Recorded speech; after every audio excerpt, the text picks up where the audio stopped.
अस्सलाम वालेकुम dear students. आज का जो हमारा टॉपिक है वो है फंक्शन। सबसे पहले हम पढ़ेंगे फंक्शन की डेफिनेशन क्या होती है, फंक्शन को समझेंगे।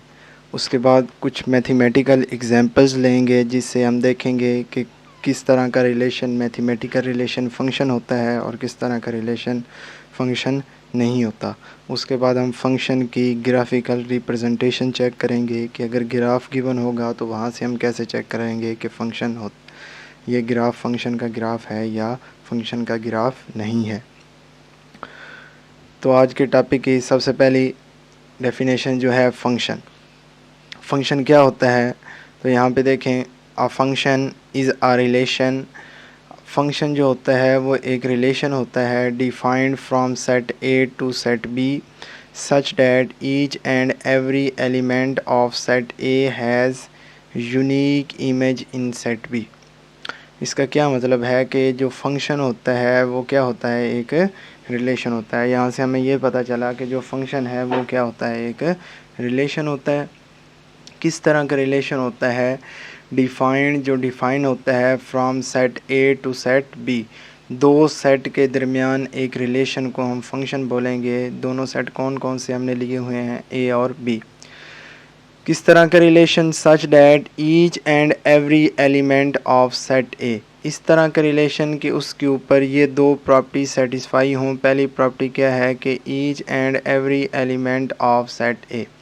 इसका क्या मतलब है कि each and every element of set ए, तो ये हम एग्जांपल से समझते हैं।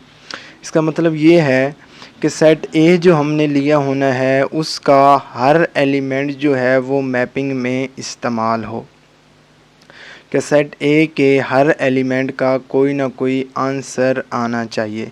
तो ये हमने एक एग्जांपल ली है जिसमें सेट ए लिया है 1 2 3 और सेट बी हमने लिया है 5 6 7 और 8। तो यहाँ पे मैंने एक फंक्शन डिफ़ाइन किया है ए से बी के अंदर और जिसको एफ से रिप्रेजेंट किया है। सेट ए के एलिमेंट है 1 2 और 3, सेट बी के एलिमेंट हैं 5 6 7 और 8।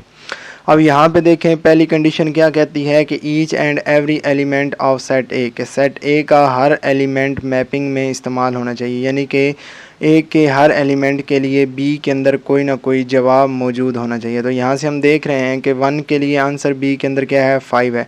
2 के लिए आंसर क्या है, 6 है। 3 के लिए आंसर क्या है, 8 है। तो यहाँ से हम ये कह सकते हैं कि सेट ए का हर एलिमेंट जो है वो मैपिंग में इस्तेमाल हो रहा है। सेट ए के हर एलिमेंट का कोई ना कोई आंसर मौजूद है। तो पहली कंडीशन जो है वो सेटिस्फाई होगी।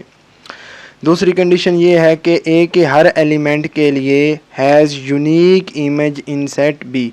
क्या ए के हर एलिमेंट के लिए जो सेट बी है इसके अंदर सिर्फ एक ही आंसर होना चाहिए, एक से ज़्यादा आंसर नहीं होने चाहिए, सिर्फ यूनिक आंसर होना चाहिए। इसका क्या मतलब है, देखें 1 के लिए हमारे पास आंसर क्या आ रहा है, 5 आंसर आ रहा है। 2 के लिए बी के अंदर क्या आंसर आ रहा है, 6। 3 के लिए क्या आंसर आ रहा है, 8।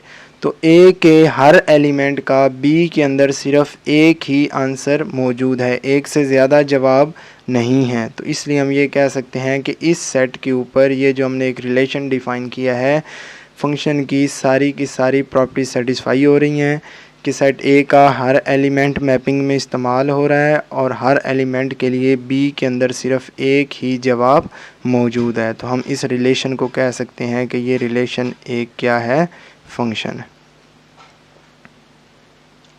सिमिलरली इसके अपोजिट मैंने एक और एग्जांपल ली हुई है। ये मैंने एक रिलेशन डिफ़ाइन किया है ए से सेट बी के अंदर जिसको एफ से रिप्रेजेंट किया है। अब हमने चेक करना है क्या इस पे भी फंक्शन की दोनों कंडीशन सेटिस्फाई हो रही हैं। तो फंक्शन की पहली कंडीशन ये कहती है कि सेट ए का हर एलिमेंट मैपिंग में इस्तेमाल हो।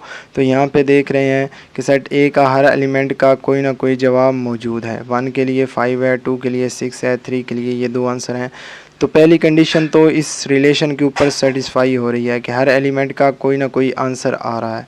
लेकिन अगर हम दूसरी कंडीशन पे गौर करें तो दूसरी कंडीशन ये कहती है कि बी के अंदर एक यूनिक इमेज होना चाहिए ए के हर एलिमेंट का।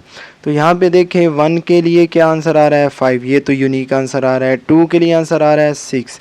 लेकिन अगर हम ध्यान दें तो 3 के लिए बी के अंदर 2 आंसर आ रहे हैं। 3 के लिए 7 आंसर भी आ रहा है और 5 आंसर भी आ रहा है। तो यहाँ से हम ये कह सकते हैं कि दूसरी कंडीशन सेटिस्फाई नहीं हुई।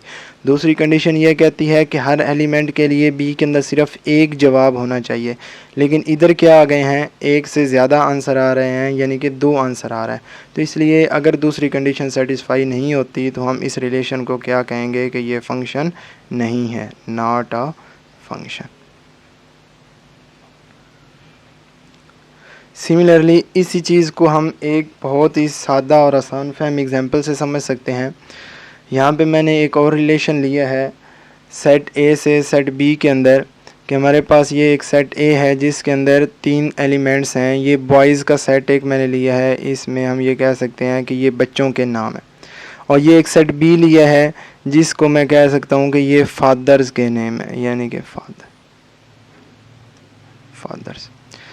यहाँ से सेट ए के अंदर मैंने 3 बच्चों के नाम लिए हैं, अली, जैन और ख़ान।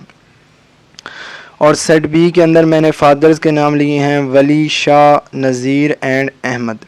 अब यहाँ पे देखें, हर बच्चे का हमें पता है कोई ना कोई बाप होता है। अली का भी कोई बाप होगा, जैन का भी कोई बाप होगा, ख़ान का भी कोई बाप होगा। तो हम ये कह सकते हैं कि हर बच्चे का कोई ना कोई बाप होता है। और हर फ़र्ज़ करें, यहाँ से मैं कह रहा हूँ अली का बाप वली है, जैन का बाप शाह है, ख़ान का बाप नज़ीर है। तो हर बच्चे का सिर्फ़ एक ही बाप है। तो ये रिलेशन अब जो मैंने डिफ़ाइन किया हुआ है ये एक फ़ंक्शन है। लेकिन अगर मैं ऐसे कर देता हूँ कि जी जो ख़ान है इसके 2 फादर्स हैं, नज़ीर और अहमद, क्या एक बच्चे के 2 बाप हो सकते हैं? ये तो पॉसिबल ही नहीं है।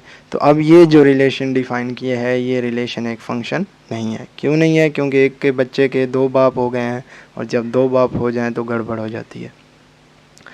तो ये बहुत ही आसान फहम एग्जांपल है कि आप ये समझ लें कि हर बच्चे का कोई ना कोई बाप होगा, और एक बच्चे का एक ही बाप हो सकता है, एक से ज़्यादा बाप नहीं होंगे। जब एक से ज़्यादा बाप होते जाएंगे तो वो रिलेशन जो होगा वो फंक्शन नहीं रहेगा। अब इसके बाद हम कुछ मैथमेटिकल एग्जांपल, उम्मीद है आपको फंक्शन की समझ आ गई होगी।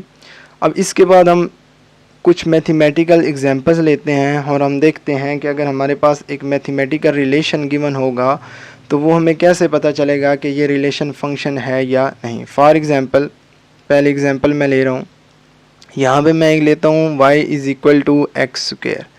अब ये y और x के दरमियान एक रिलेशन है, इस रिलेशन को मैंने चेक करना है क्या ये फंक्शन है या नहीं। तो मैं क्या करूँगा, x की जगह पे हम बारी बारी कुछ नंबर्स पुट करेंगे अपने पास से। तो x की जगह पे हमने 1 पुट किया है, तो आंसर हमारा क्या आ गया, y is equal to 1 square which is equal to 1। Similarly x की जगह पे हम 2 पुट करेंगे तो आंसर हमारे पास क्या आएगा, y is equal to 2 square which is equal to 4। Similarly x की जगह पे कुछ 3-4 वैल्यूज़ हमने पुट कर लेनी है ताकि हमारा कंसेप्ट क्लियर हो जाए। y is equal to 3 square which is equal to 9। तो यहाँ पे आप देख रहे हैं, गौर करें, तो x की एक में वैल्यू पुट कर रहा हूँ तो y का भी एक ही जवाब आ रहा है। तो x की एक वैल्यू के लिए हम y का एक आंसर आ रहा है, तो सेम एलिमेंट के लिए, यूनिक एलिमेंट के लिए यूनिक आंसर आ रहा है। एक एलिमेंट के लिए एक ही जवाब आ रहा है। तो यही हमने डेफिनेशन पढ़ी थी कि सेट ए के हर एलिमेंट के लिए बी के अंदर सिर्फ एक ही जवाब मौजूद होना चाहिए। तो यहाँ से देखें, एक एलिमेंट में पुट कर रहा हूँ तो आंसर भी एक ही आ रहा है, एक से ज़्यादा आंसर नहीं आ रहा है। तो एक बच्चे का एक ही बाप है। तो ये रिलेशन जो हमने डिफ़ाइन किया है ये रिलेशन क्या है, एक फ़ंक्शन। तो यहाँ से हमें समझ आ गई कि ये रिलेशन फ़ंक्शन है। लेकिन इसके अपोजिट अगर मैं एक और रिलेशन डिफ़ाइन करता हूँ, y square is equal to x.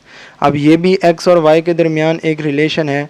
अब हमने चेक करना है क्या ये रिलेशन फ़ंक्शन है या नहीं। तो हम इस स्क्वायर को ख़त्म करने के लिए दोनों तरफ स्क्वायर रूट ले लेते हैं।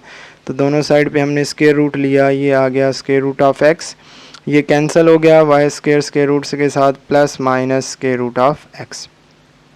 अब ये हमारे पास एक रिलेशन डिफाइन हो गया। अब हम इसको चेक करते हैं उसी तरह वैल्यूज़ पुट करके क्या ये रिलेशन फंक्शन है या नहीं। तो x की जगह उसी तरह हम 1 पुट करेंगे तो y की वैल्यू क्या आ जाएगी, plus minus square root of 1 which is equal to plus minus 1। y is equal to x is equal to plus 4 put कर देते हैं हम, तो ये आ जाएगा plus minus 4 which is equal to +-2। अब ये देखें x की एक वैल्यू के लिए हमारे पास आंसर कितने आ गए, 2 आंसर आ गए। इसी तरह मैंने इधर भी x की एक वैल्यू पुट की है, लेकिन आंसर क्या आ रहे हैं, 2 आंसर आ रहे हैं। तो एक एलिमेंट के लिए b के अंदर जब 2 आंसर आ जाते हैं तो हमने ऊपर पढ़ा है कि ये फंक्शन जो है, ये जो रिलेशन है, ये फंक्शन नहीं रहता। जब b के अंदर 2 इमेज आ जाते हैं, 2 आंसर आ जाते हैं, तो फिर वो रिलेशन फंक्शन नहीं रहेगा। तो अब हम एक एलिमेंट पुट कर रहे हैं, लेकिन आंसर हमारे पास क्या आ रहे हैं, 2, यानी कि एक बच्चे के 2 बाप हो गए हैं। तो अब इस रिलेशन को हम फंक्शन नहीं कहेंगे, नॉट अ फंक्शन।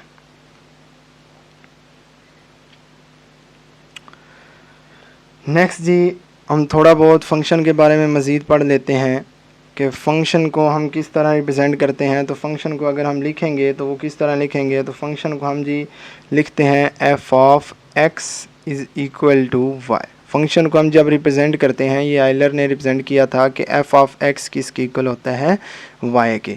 अब इस फंक्शन के अंदर ये जो x वेरिएबल है, ये हमारे पास कौन सा कहलाता है, इंडिपेंडेंट वेरिएबल।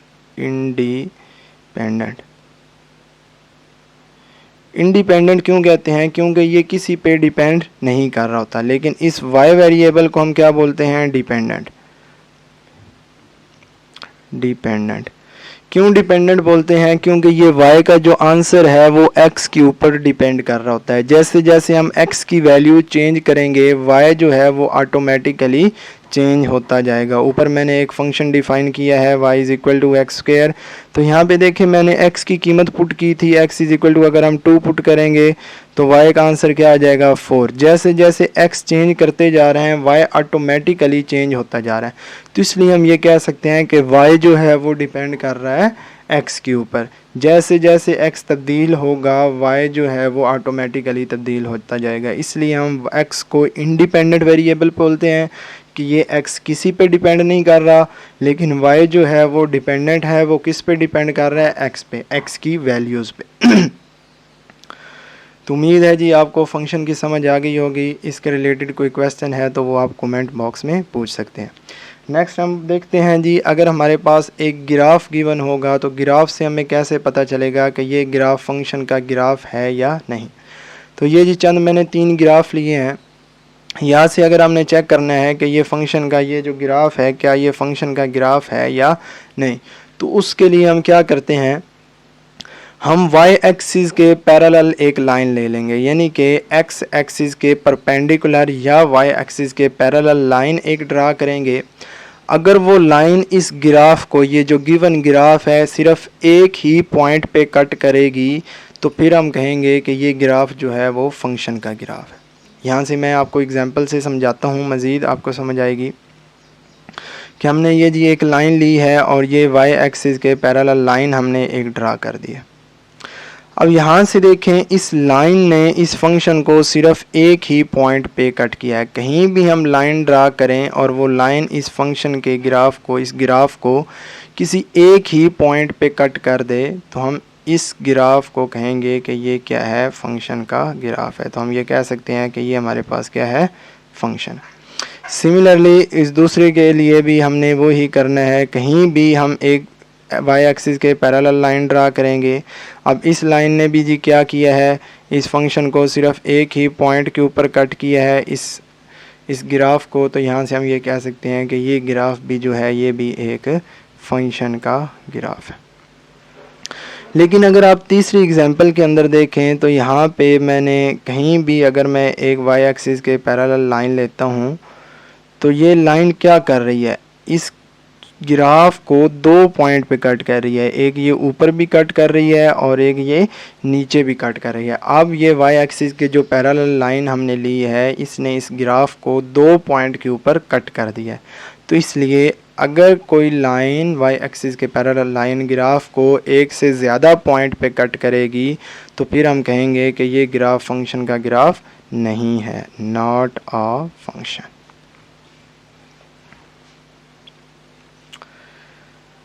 नहीं जी, आज का हमारा टॉपिक यहाँ तक ही ख़त्म हो गया है। नेक्स्ट टॉपिक में हम फंक्शन की कोई डेली लाइफ से एग्जांपल्स को डिस्कस करेंगे कि फ़ंक्शन को हम अपनी डेली लाइफ में किस तरह इस्तेमाल करते हैं, रोज़मर्रा ज़िंदगी में हमारे पास फ़ंक्शन की कौन कौन सी एग्जांपल्स हैं। तब तक अल्लाह हाफिज़।